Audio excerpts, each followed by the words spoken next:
Yang kedua, perbahasan itu lebih disukai seandainya dilaksanakan di tempat tertutup daripada tempat yang dihadiri oleh orang banyak. Sebab bila tempat yang tertutup, tujuannya nak membahaskan masalah. Sebab tu dia ada grup, apa nama ni, grup mufti-mufti contohnya. Ada grup sekarang ni yang namanya Bahsul Masail. Ada grup namanya apalah, semua tu ahli-ahli syura.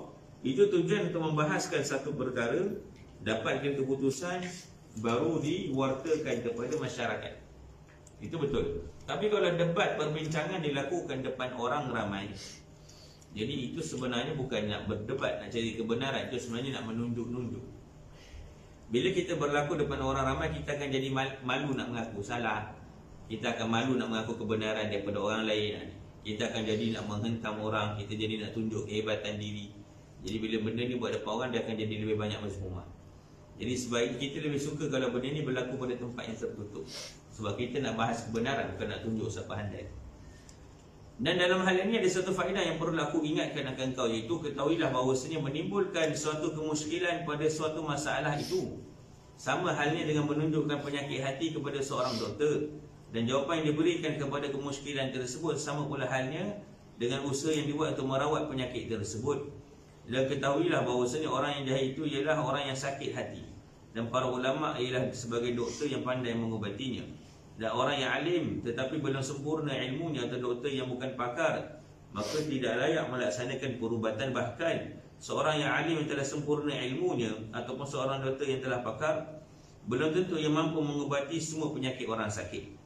Mereka hanya mengubati orang sakit yang diharapkan sembuh dan dapat diubati. Jika seandainya penyakit itu kronik, sangat susah diubati, memang sudah tidak ada jalan untuk diubati, maka kepandaian seorang doktor itu bahawa ia berkata orang ini sudah tidak dapat diubati lagi, maka doktor pun tidak mahu menyia-nyiakan waktu untuk mengubatinya, kerana mengubati orang yang sakit seperti itu hanyalah membuang-buang masa sahaja.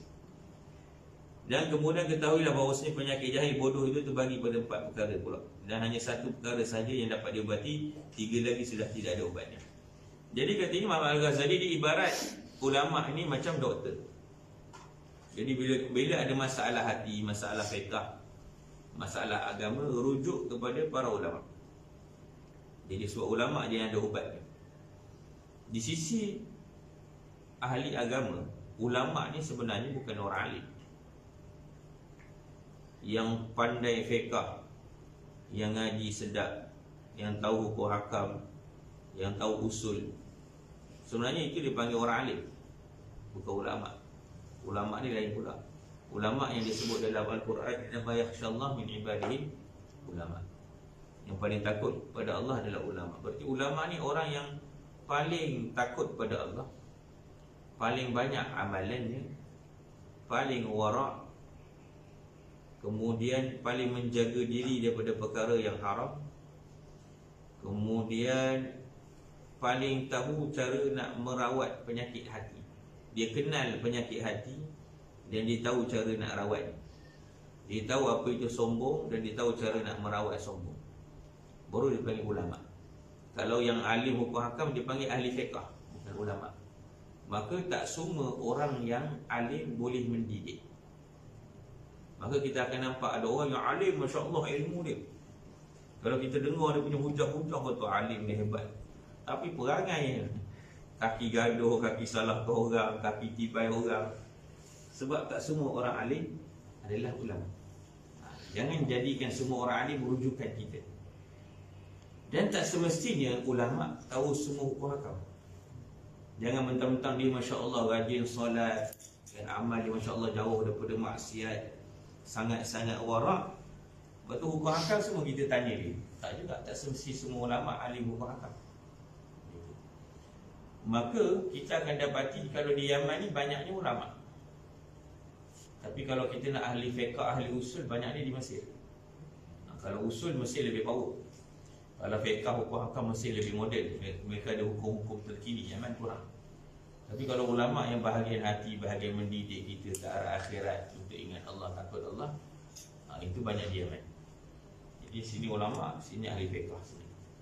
Jadi tak semestinya alim ulama kita rujuk dalam semua hukum hakam. Terkadang bila ulama-ulama ini, ulama-ulama Yaman, kalau kita tanya hukum, akan banyak benda yang jadi tak praktikal. Sebab ulama Yaman mereka pegang pada hukum lama, klasik. Hukum terkini mereka tak amalkan. Jadi ulama Yaman kadang-kadang sangat syadid. Benda ni tak boleh, tak boleh. Ulama yang Mesir dan sebagai mutaakhirin mereka lebih, benda dah jalan, pembelian online. Sekarang ni emas boleh beli online. Mana boleh? Mana boleh beli online? Emas boleh beli ansuran. Mana boleh? Semua riba dulu. Sekarang ni emas 10 gram kosong, tak ada bentuk, batu, dengan emas 10 gram yang dah berbentuk dengan bunga bentuk cantik, sama harga. Sama. Masalahnya emas kena jual dengan harga yang sama, dengan timbangan ni. Kalau tidak dia jadi riba. Macam mana nak buat? Dia tak ada biasanya barang kemas. Barang kemas semua sama je lah. Yang awak jumpa dekat pasir yang mendulang tu, dengan jual kat kedai atas meja dengan corak cincin atas, harga sama. Kalau tidak, jadi macam mana nak terjemah? Beli, bukan semua emas boleh beli secara nyata. Banyak orang jual emas online. Kalau beli online jadi haram. Kalau tanya ulama Yaman, haram, tak sah.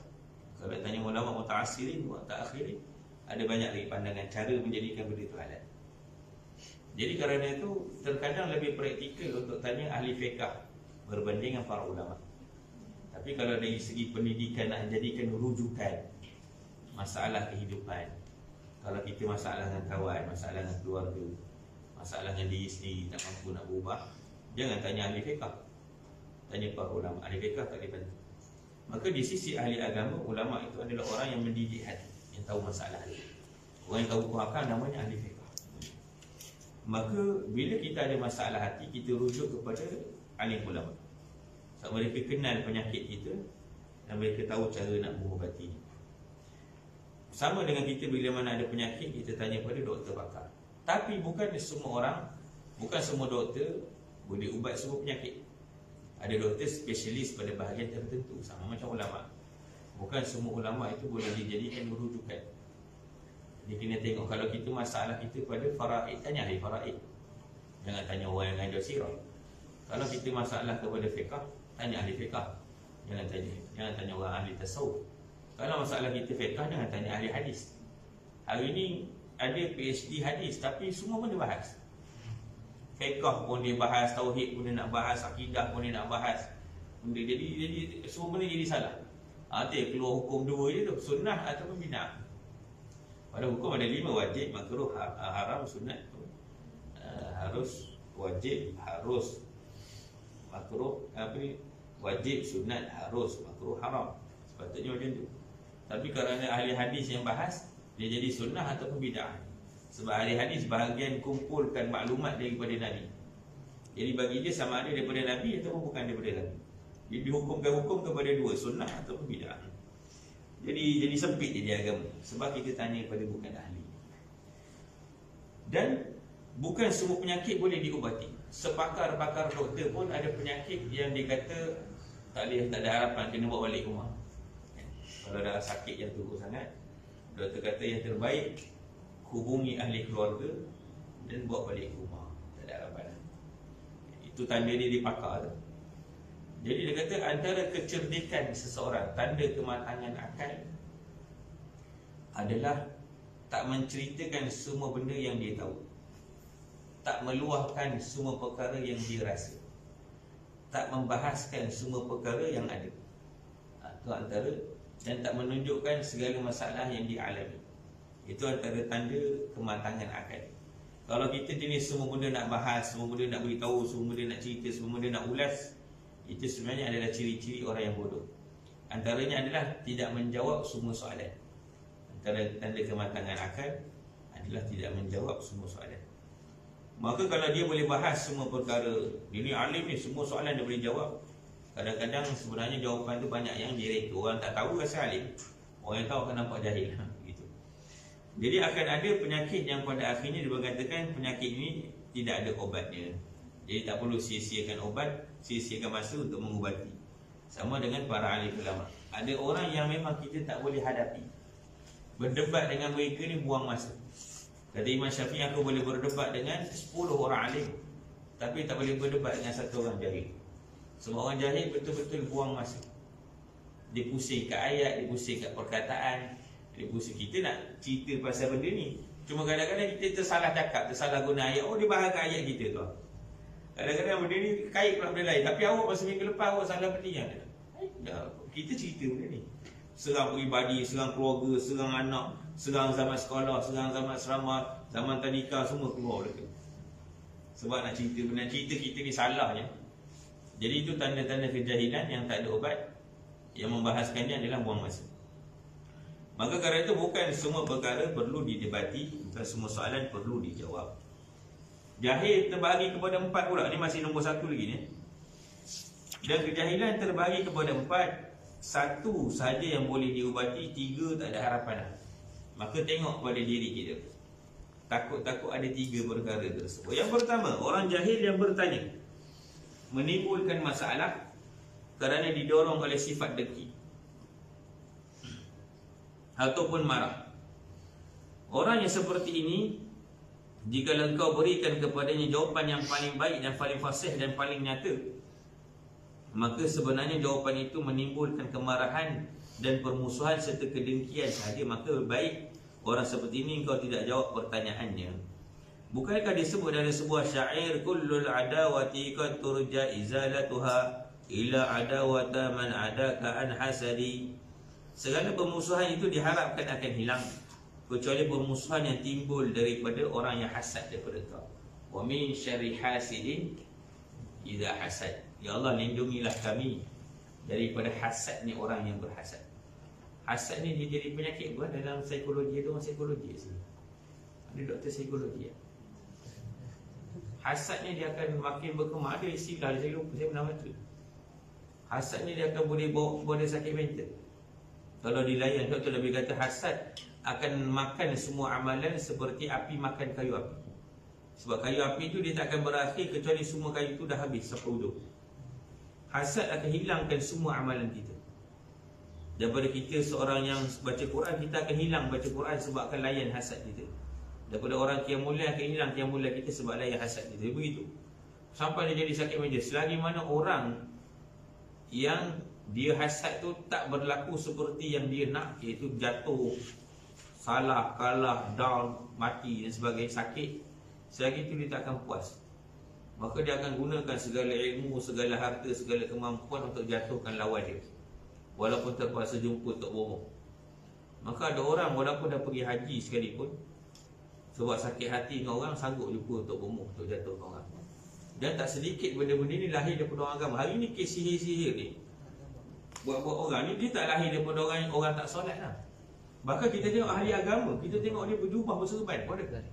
Kita tengok berjubah berpurdah pun ada. Ujung-ujung ni sihir orang. Bukanlah sihir, dia bagi dia, saya bukan sembah syaitan pun, saya semua minta tolong supaya orang ni sakit je. Bukan dia, saya tak semayang, saya semayang. Sebenarnya bila di mana dia minta dia pertolongan bukan daripada jalan agama, terus jatuh kafir tu sebenarnya. Sebab dia bukan jalan agama. Dia bukan jalan untuk jumpa orang-orang yang ada kaitan hubungan dengan Allah. Itu jumpa orang yang ada kaitan dengan syaitan. Walaupun bukan kita yang minta tolong syaitan, bomoh tu yang tolong syaitan, tapi kita suruh bomoh tu buat sama dia sebenarnya. Maka hilang amalan haji kita, baca Quran kita, belajar ilmu kita, semua hilang sebabkan jumpa untuk bomoh. Sebab apa? Sebab sakit hati dengan orang tu. Saya yang minat dengan perempuan tu, dia pula ambil. Lamaran dia yang dia terima, lamaran saya dia tolak. Kalau saya tak dapat, tak ada orang boleh dapat. Itu antara ayat-ayat orang hasad. Kalau aku tak dapat, tak ada orang boleh dapat.